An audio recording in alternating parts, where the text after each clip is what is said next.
everybody. Welcome to another Thrive Project interview. So excited you guys are here with us. And I am so excited because I have my amazingly good, awesome, wonderful friend, Chris Lizotte, with us. Welcome. Hey. So Chris is amazing. He is so important in my life. He is a musician, a worship pastor, just such an amazing human being. He's been mentoring me for the past few years at our church in worship leading. It's been such a fun time. So you're awesome. She is a pumpkin pie. Why, thank you.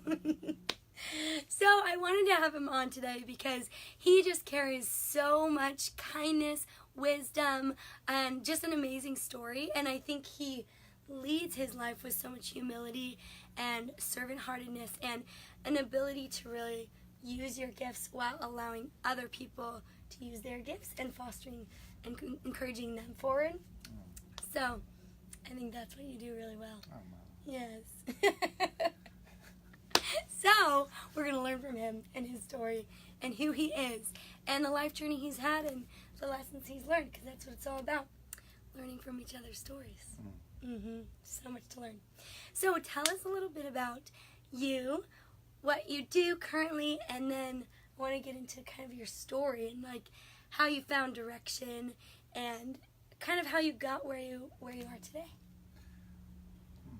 That's a lot. I know. I currently lead worship at Little Church by the Sea with you. And also I lead worship at Calvary Chapel Montebello in East LA. And that's kind of my main thing. And I've been leading worship for years. I don't know how many years. A lot of years. A lot of years. I led worship for years in the Vineyard movement, and I've written songs for their company, their thing, and so I've been doing that for a long time, and I makes some part of my income is from royalties, writing songs and things like that, and then part of it is worship leading. But, my love is it was worship leading for a long time, and now it's just being a worshiper, which is more of like something I wish I learned when I was younger. I'm still learning it, but to be, it's not, it was a career kind of thing, and now it doesn't feel like a career. It feels like a blessing. And now the older I get, it's more of something that I get to do. Yeah. I love that. And I feel like that's kind of what you hear people say, like, don't do something just to do something. Do something you would do if you weren't even paid for it, just like because you love it. Yeah. And I think that's the best thing if you can find that, doing that thing that you just love. Was that always, like, did you always kind of know from a young age, like, I think I want to be a worship leader, I want to do music? Well, yes. When I was 18, I moved to Colorado with a few buddies just to go ski, and we moved there just for one season, and a friend of mine gave me a guitar, and so I just sat and played guitar a lot. So I didn't really get serious about playing until I was 18. And then when I moved home, I got in this really terrible band, and we started playing at churches. Because back then, Christian music, and we were playing like new wave ska kind of music. It was really new in the church, that kind of style of music. And so you could be terrible and get gigs. That's awesome. And so I did that, and I just fell in love with it. So that's when I was like, oh, I want to do this.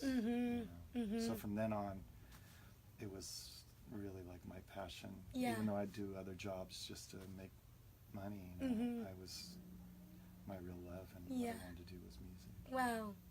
So have you ever had any other thing that you're like, oh, I kind of want to go this direction, or have you kind of been on this path and been like, this is my thing and I'm just in my groove?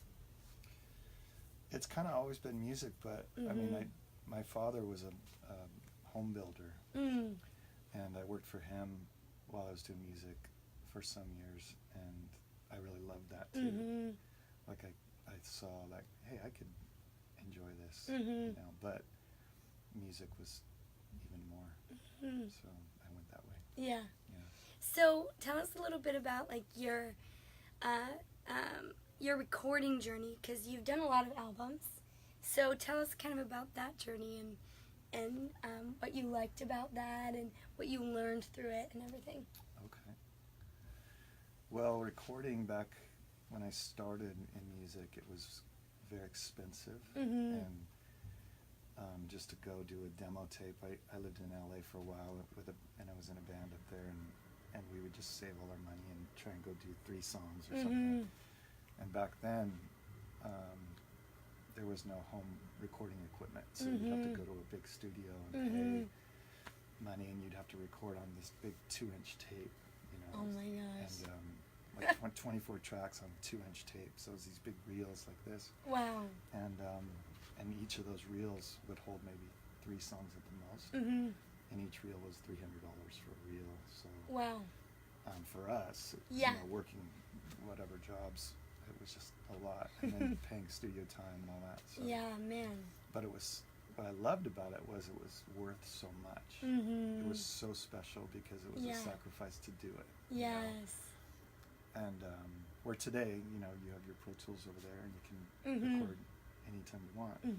It's still cool and it's really convenient, but then it was like precious. You know? And so then from then on,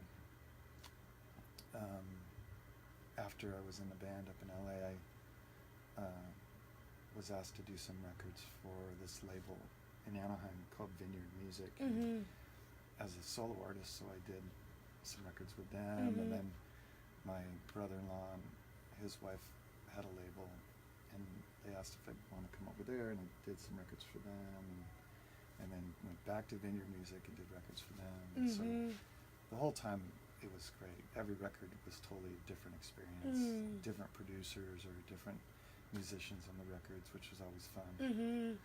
So I've gotten to play with some really incredible musicians that are my friends. That's been fun because they do things that I can't do. You know?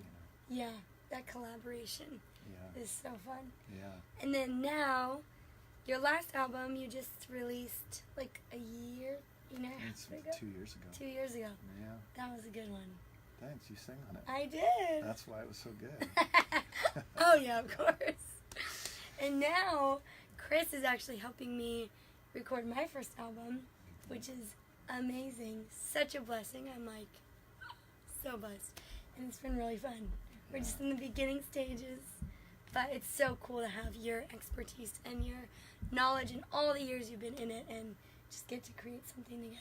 Yeah. It's so fun. It's fun working with you. It's so fun.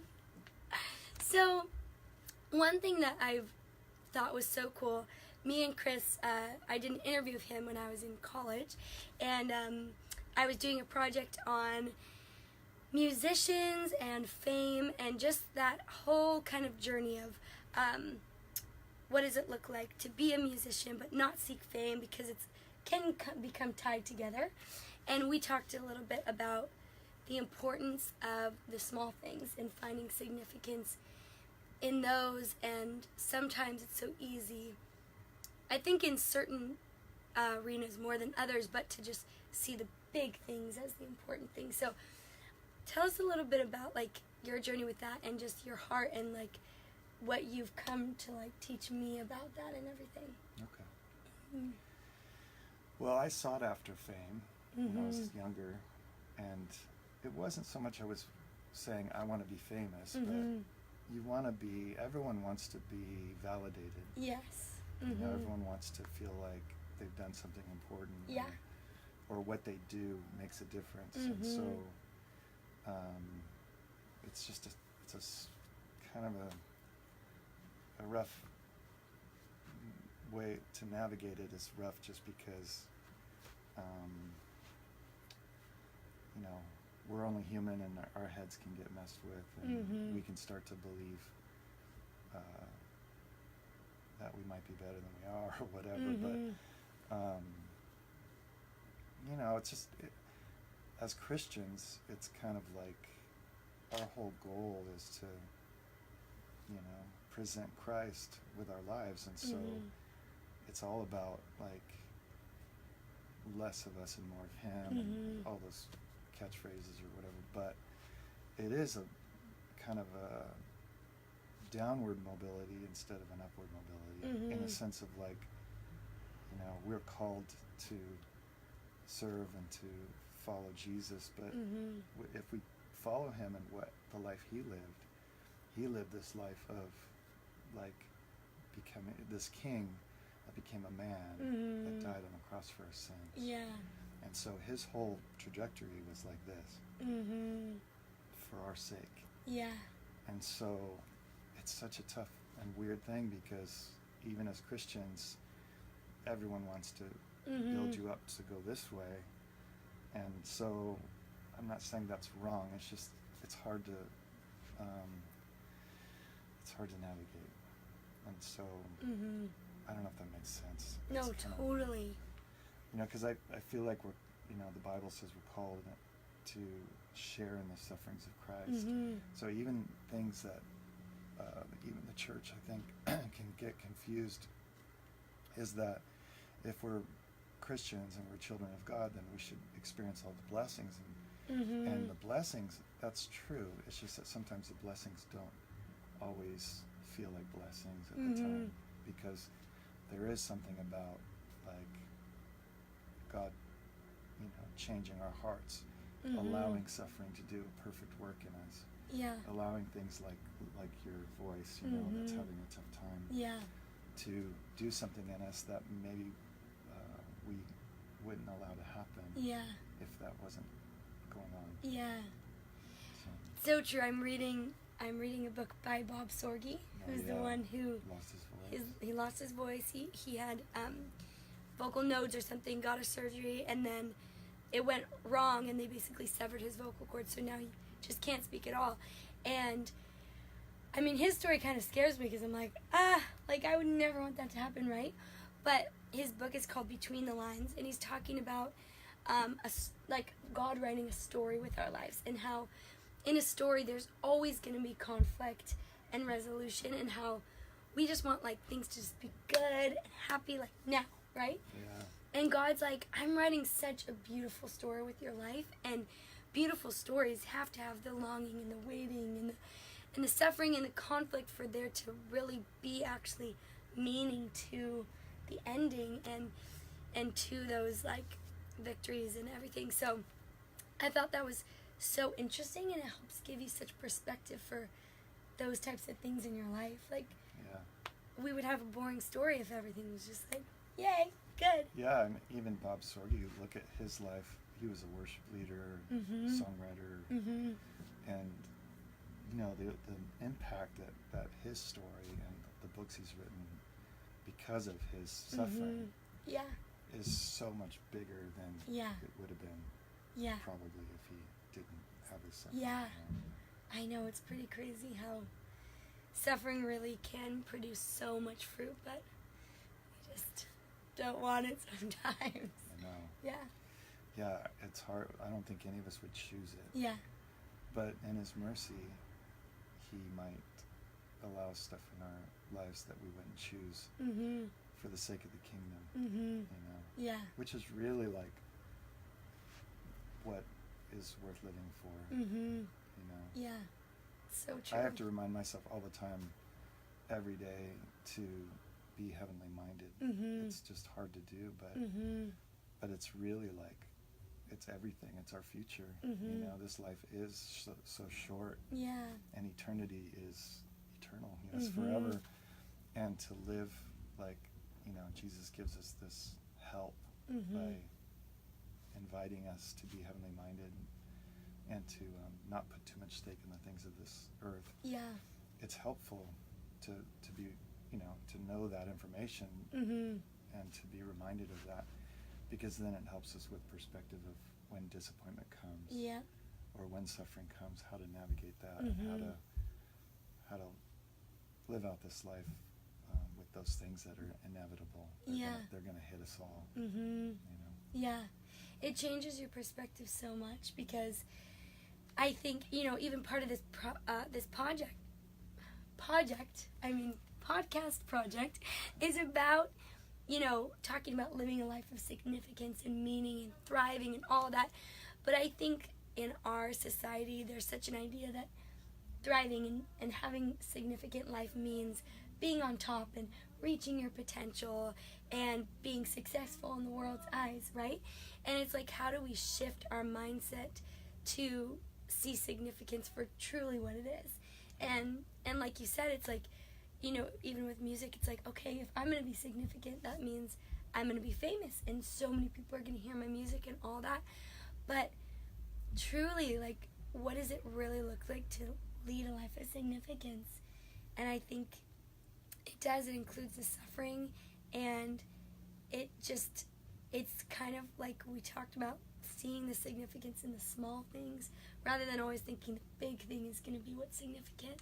Once I get there and once I'm doing that I've thought of, then I'm like significant, you know? So how do you find, like, what you do? Where do you find the most meaning and fulfillment and significance in your life?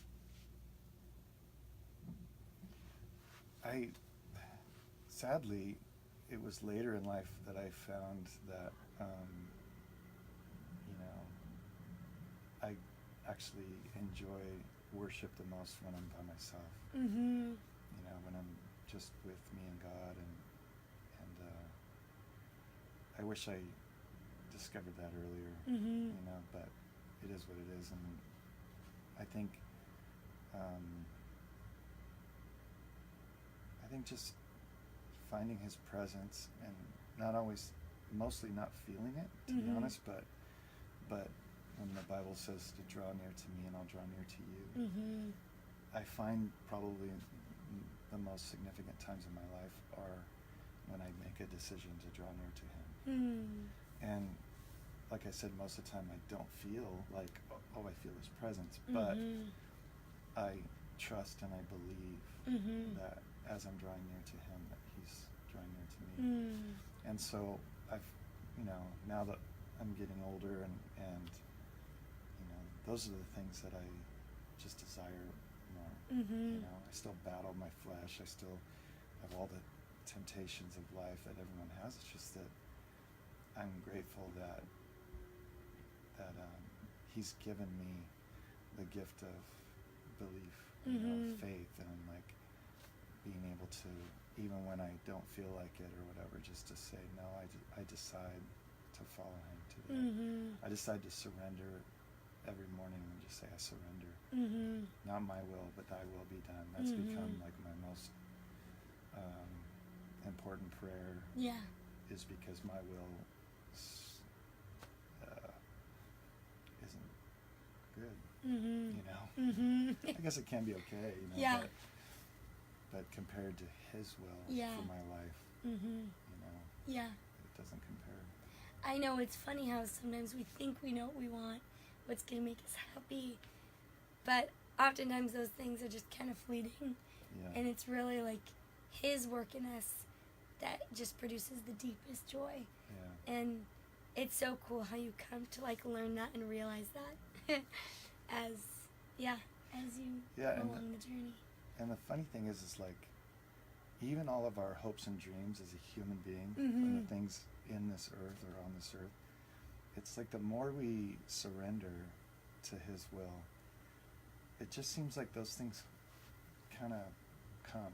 You know, it's like, and then they're great, but they're not everything. Yeah. Which is just healthier for us. Yeah. We don't make an idol out of it, or like whether, you know, like, you know, when it says seek ye first and all these things will be added unto you, it's really true. And then it's like He knows how much we can handle. But if you're really seeking the Lord, and then He adds these things unto you that maybe were your heart's desires or still are your heart's desires, maybe you're just in a better place to live in that world, to be able to handle stuff that Yeah. you might not have been very good at. Like Yeah. I feel like I was rescued from fame, Mm-hmm. you know, younger. Yeah. And not that I've ever encountered fame Yeah. anyway, but in a sense, I've seen it ruin so many lives. Mm-hmm. You know, Yeah. or money or Yeah. anything like that. And Yeah. I'm grateful that some of those things, especially when I was younger, Mm-hmm. didn't really happen.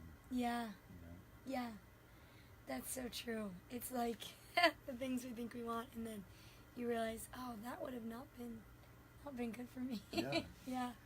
Yeah, I mean, I have countless friends that are divorced or, you know, they just lost everything, don't have a great relationship with their kids. Mm-hmm. Or, you know, I have a wife and 3 kids, and I can't imagine. I mean, I can't imagine because I know so many people that have had separation in their family, Mm-hmm. and it's just horrible, Mm-hmm. painful. But like bad relationship with their kids, or you know, Mm-hmm. they have maybe 2 ex-wives. Or, Mm-hmm.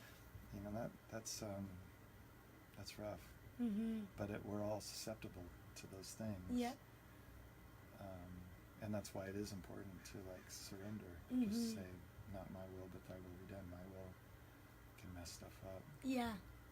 And it's true, just finding there's so much significance in like your family and those sorts of things, and sometimes we want to reach for significance outside of what we have, and we think it's something out there, you know, Yeah. when a lot of times significance and meaning in our life is right here, right around us, you know, and it's just if we can have the perspective to see that and to really enjoy it for what it is, and like, yeah, kind of revel in those things that we have.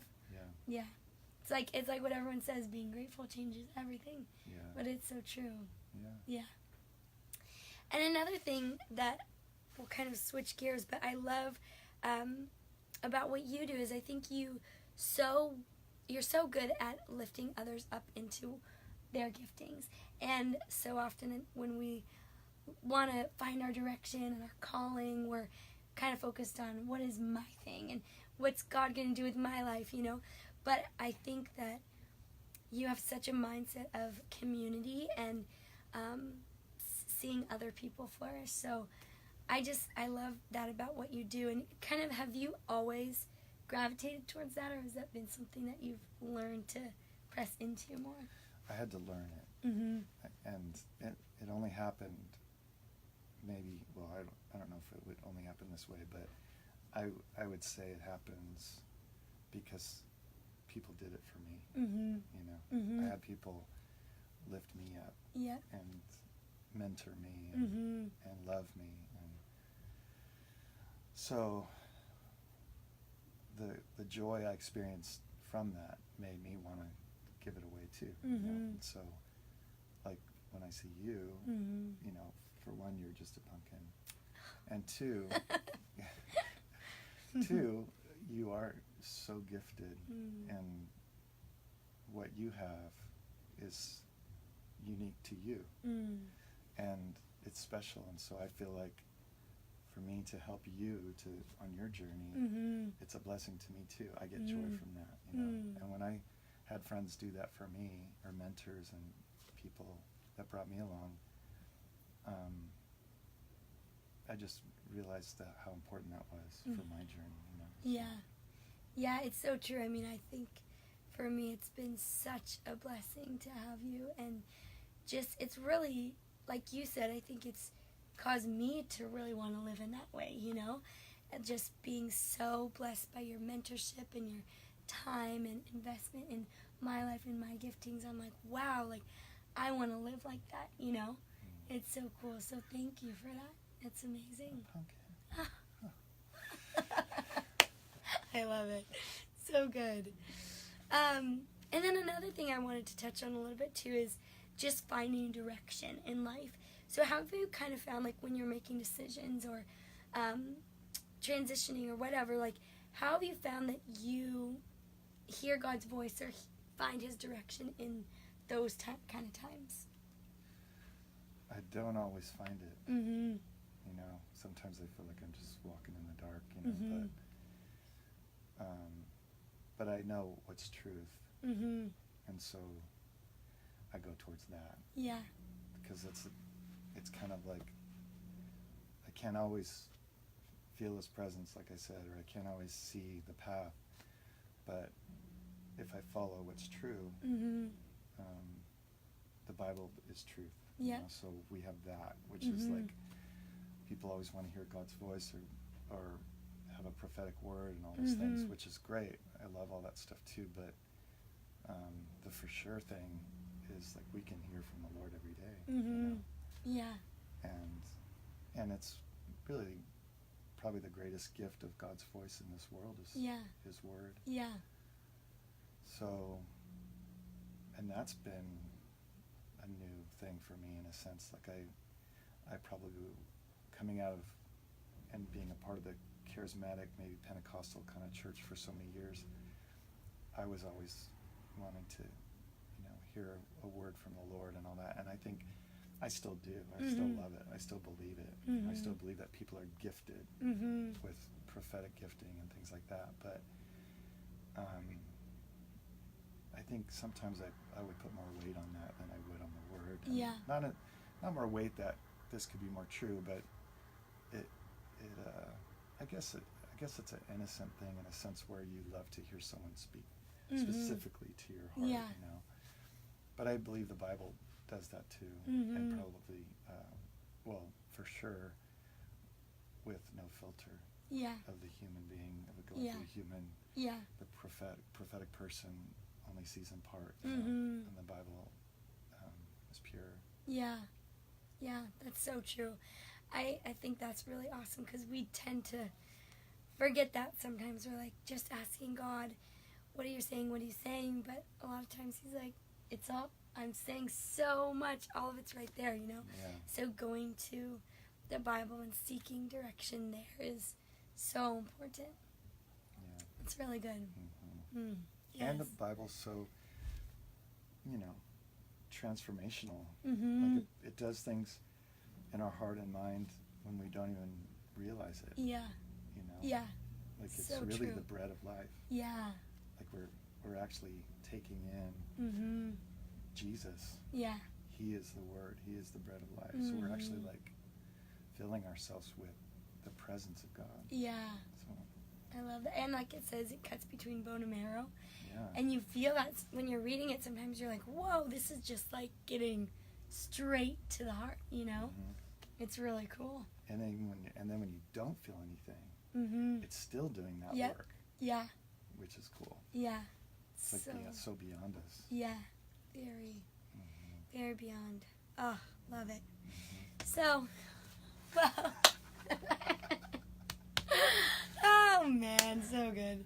So, kind of in closing, what would you say, how would you kind of give advice to someone either like in my position where I'm like kind of looking for my direction in life, looking for my place of stepping into something that I really love and want to pursue, and then, or maybe someone who's farther along in their journey but is just kind of like not feeling significance or meaning and wants to be in that place again. What would your advice be? Well, you're doing it. Like you are you're beaming the light of the Lord, and you're taking the right steps. Just even like practically taking steps. Like you're recording, and you're writing music, you're writing songs, you're taking care of your voice, you're seeking out counsel, what to do about your problem with your notes or those things. And so those are all good things to do. And I think in the midst of it, if our main thing is seeking first His kingdom, then we just do our best, and we'll fail every time, and, get brushed up or get picked up and brushed off and keep going. And Yeah. Seek Him first. Yeah. That's pretty much the... Oh, before it's over, I got your nose. Oh, no! Don't give it back! Tigers! Oh, no. Give it back. I'm not going to give it back. Just No.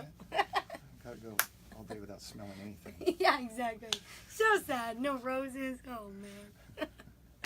Oh, well, guys, thanks for joining us. This has been so fun. Chris, thank you so much for coming on. Thank you, Pumpkin. Thank you for being who you are. Oh. Just spreading so much love and joy and goodness to the world. Pumpkin. You're amazing. You are. Thank you. Well, join us next time. This has been so good, and happy Saturday to everyone. Bye-bye.